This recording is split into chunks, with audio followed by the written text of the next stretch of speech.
Okay, I will dispose of with the usual prayers, etc. Because a lot of prayers have been done by a lot of people. Okay. If you look at Shankara's works, apart from what he did organizationally,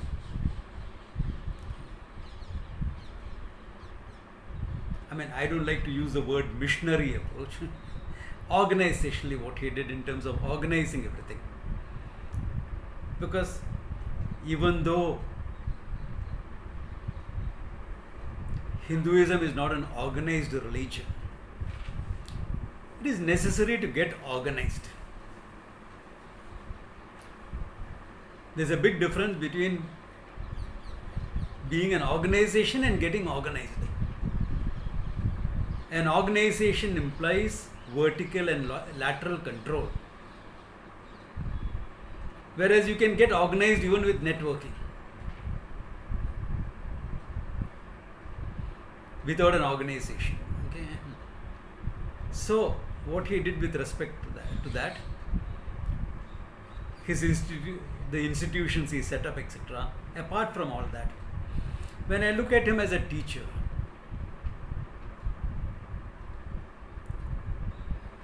whether he revealed the truth in half a verse, Ardha Shlokena Pravikshami Yaduktam Grantha Kotibihi. What he said in crores of granthas, I am going to tell you in half a sloka. Half sloka is already over, now only half sloka is remaining for him to talk what he wants to talk. Brahma Satyam Jagan Mithya Jivo Brahmaiva Na Apara. Finished, over. All of Vedanta is unfolded. Or whether he has elaborated it in a thousand verses, when it comes to Upadesha Sahasri, universally recognized by all scholars as his work,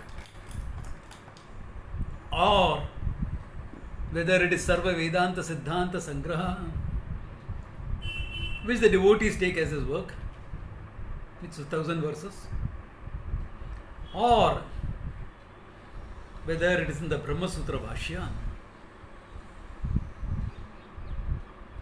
elaborate, or in the Bhashyas of Brihadaranyaka, etc. Work is phenomenal. He has put the whole Sampradaya in a written format, so that teachers will never go wrong after it. If you are teaching based on the Bhashya, you cannot go wrong. If your understanding is based on the Bhashya, you cannot go wrong. I mean, I still seen some people who are going wrong. That is because there are a lot of Brihaspatis around, I think. I don't want to comment on that. But if I am asked to pick up one unique contribution among all this, one unique contribution, because Bhashya is explanation, or you are writing a Prakarana Grantha where you are taking a section and explaining it. But one unique contribution of Shankara is his Adhyasa Bhashya. Adhyasa is mentioned in the Upanishad, all right, without calling it Adhyasa. But his Adhyasa Bhashya is the most unique contribution.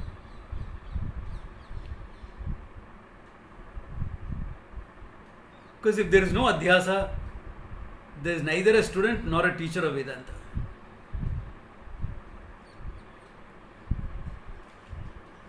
Now, what is Adhyasa? Shankara, defining it in a very, very simple manner in the beginning of the Adhyasa Bhashya, talks about it as Atasmin Tad Buddhi. To mistake something as something else.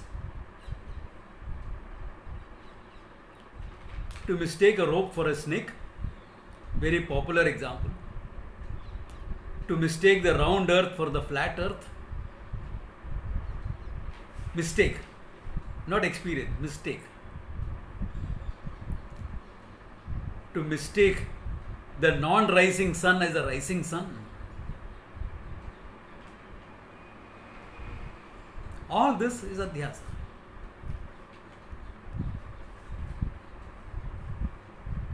Then he connects it up with myself. To mistake the limitless Atman to be this much only.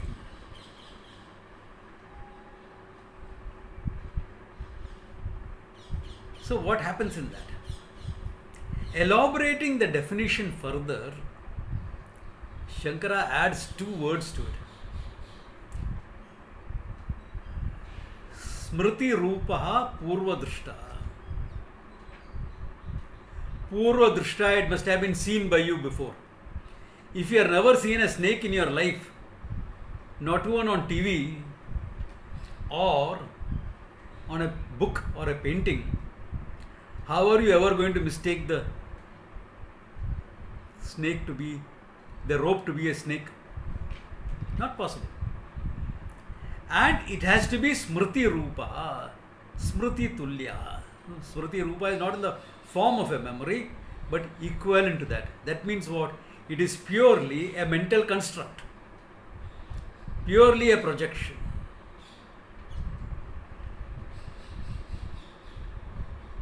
It's purely conceptual.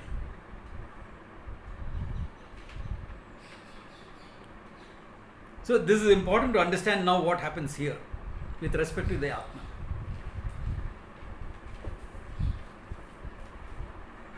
In the vision of the Shastra, in the vision of your teacher, you are nothing but limitless awareness, limitless consciousness, Satyam Jnanam Anantam Yad Brahman. That's what it is. That's what you are. In my vision of myself, I am a finite being. Not knowing that, not knowing I am limitless consciousness, I take myself to be a finite being. This is what we always hear. But what is this taking? Like how not knowing the rope, you project a snake. Not knowing yourself, you project a conceptual self, a notion about yourself which generally goes by the word ahankara.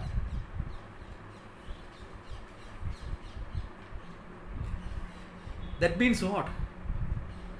That means everything that you take as yourself, other than the Atma, is nothing but a concept.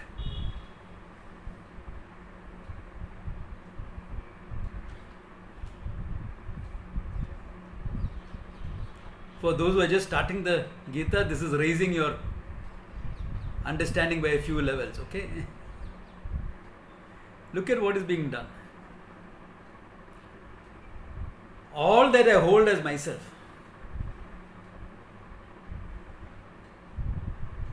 nothing but a concept.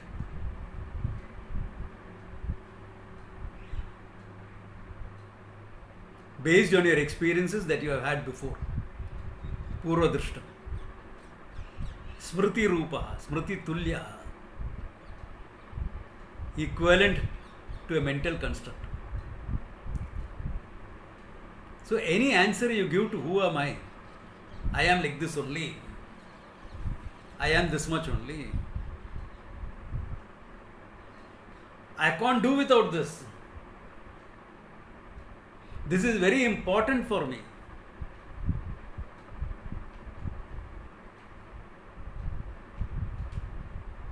Poof.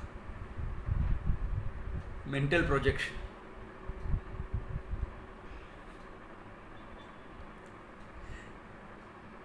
Pure mental projection.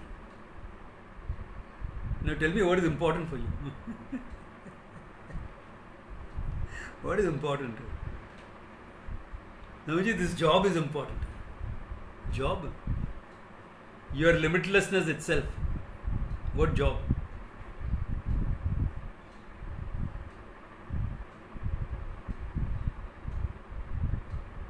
Good job. Samjhi, but in the company, I am a vice president of a section.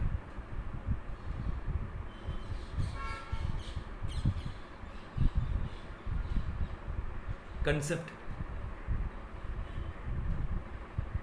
Because your functional I is nothing but a concept, your ahankara. Your I. Ahankara is your functional I, the one that goes about doing things. The one that goes about doing things is nothing but a mental concept.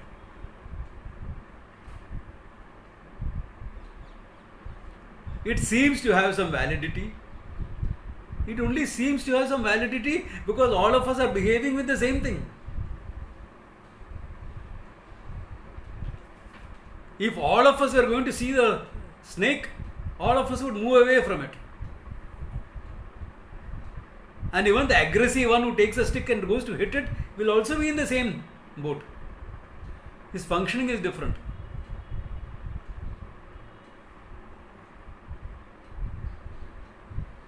And if there is a snake charmer there who's bean bajata hai, that will be worse than bhais ke aage bean bajana. It's an expression in Hindi, bhais ke samne bean bajana. This will be worse than that. That's exactly what we are doing.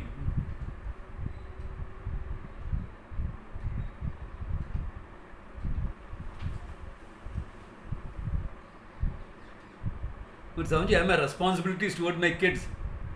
Your kid is nothing but limitless awareness, you are nothing but limitless awareness. Now tell me, where is kid and where is parent?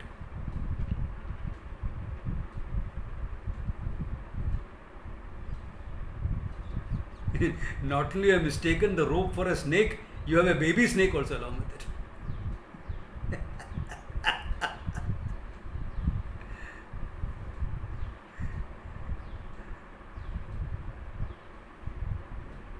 I will do anything for my child. Yeah, I know, I understand. It's not that I don't understand your functional issues. Of course I understand.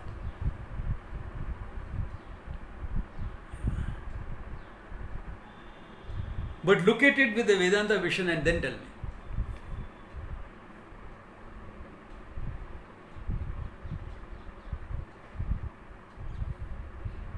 We are all living in our mental constructs.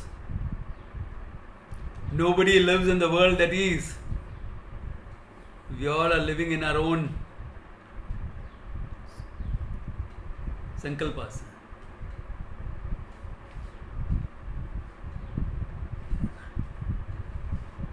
We are all living. The whole thing is based on this adhyasa, ahankara. Ahankara itself is adhyasa. Where is ahankara? What is ahankara? If you look into that, you find there is no ahankara. Where is ahankara?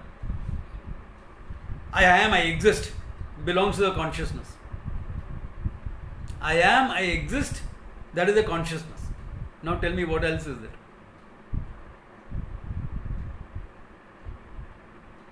What else is there will be some ideas. Some ideas. I am a human being. Human being itself is an idea.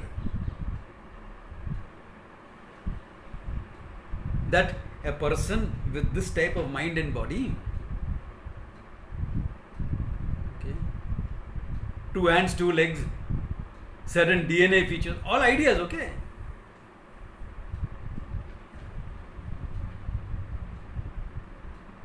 You create a paradigm and then you say this is fact. You're creating a paradigm, na? No, but we are studying DNA structures. You are studying DNA structures because you have created a paradigm. Therefore, the structure looks like that. If you create a different paradigm, it looks differently. This DNA structure came less than 100 years. For 6,000 years, we had a paradigm that you are made by the Panchabhutas, Akasha, Vayu, Agni, Apa, Prithvi. Akasha, Vayu, Agni, Apa, Prithvi. 5 elements. 6,000 years we had this paradigm and we treated people. We cured them of big problems. We prevented problems from coming up. No viruses got us. All that worked. Different paradigm. Non-scientific, not user. Yeah, call it what you want, but it worked for 6,000 years. Whether your discipline will last for 6,000 years, I don't know. I don't think so. Because it's being replaced and modified so much, it doesn't look like the original anyway. What started off 100 years ago to what it is now looks so different.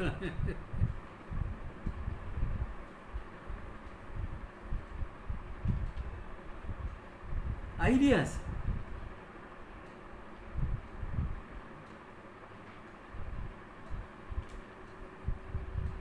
All ideas. So we are dealing with only ideas, with concepts. Where is reality? DNA structure? Mind? What is mind? Never mind. Doesn't matter anymore anyway. What is this thing that we call the mind? It depends upon what is your discipline of knowledge. If you're into medicine, into biology, there's nothing like mind. There's only brain. Information organizing and gathering function of the brain is called mind. If you're looking at it how we look at it, we'll say all vrittis, thoughts.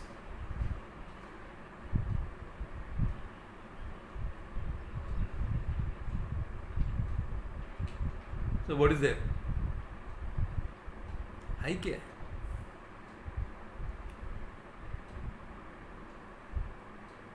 What is a thought anyway?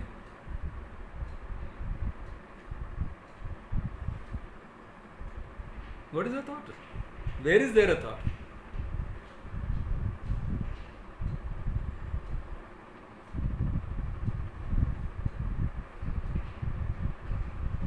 So what is this thing that you call you other than the consciousness? Anything is a very nebulous answer. Very nebulous answer.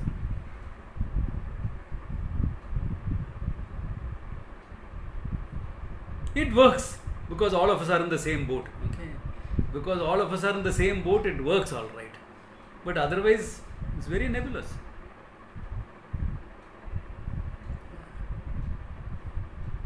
Because you'll talk about some name, some form, some function. That's all you'll talk about.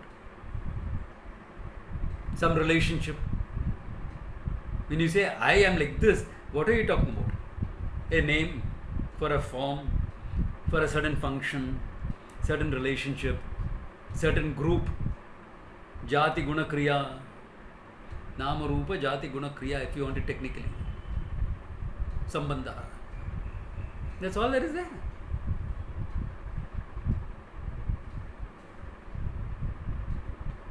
And with that, we have an exaggerated level of self-importance.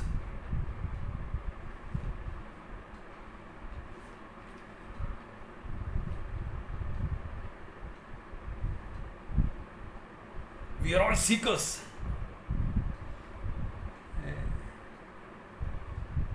What are you seeking? You're chasing your own tail. I'm a traditional contemporary teacher of Vedanta. Poof.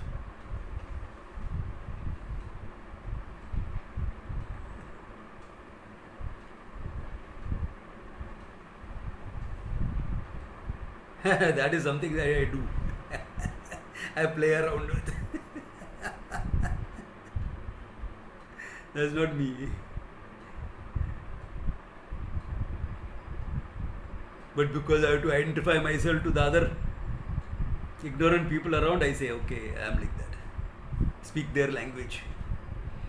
Because if I tell them I am nothing but limitless consciousness, they won't know how to relate to me. When you all joined the class first time and either came to my class or came to my camp or something, and in introduction I said, I am limitless consciousness, what will you all look? You would have looked at each other and said, what's wrong with this guy?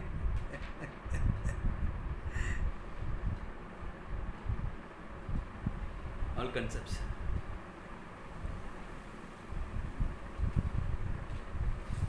Some of you may feel shaken with what I am saying today. If you are feeling shaken, it's very, very good.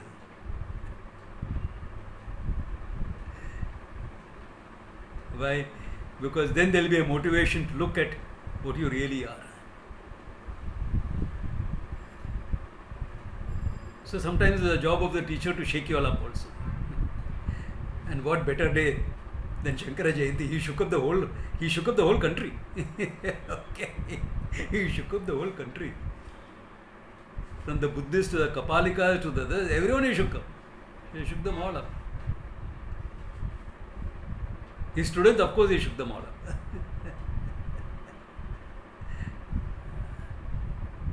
For a good day. Maybe one day I should speak about Shankara the rebel. Okay. Everyone speaking about Shankara this, Shankara that. I should speak on Shankara the rebel. Okay. Who shook up everyone. That's what he was. That's the teacher's job, to shake up from all wrong understanding and come to the right understanding of what you really are. But then what about the world? No problems. Carry on.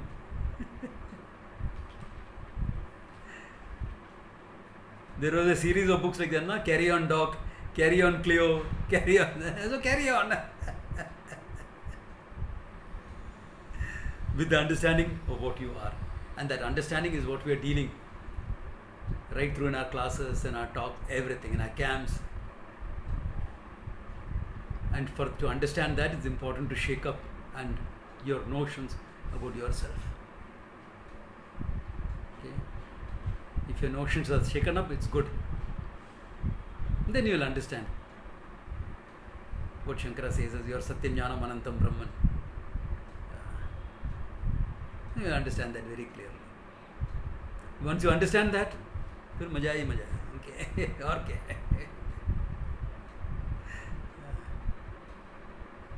So good place to stop with this. Okay? Om Tat Sat.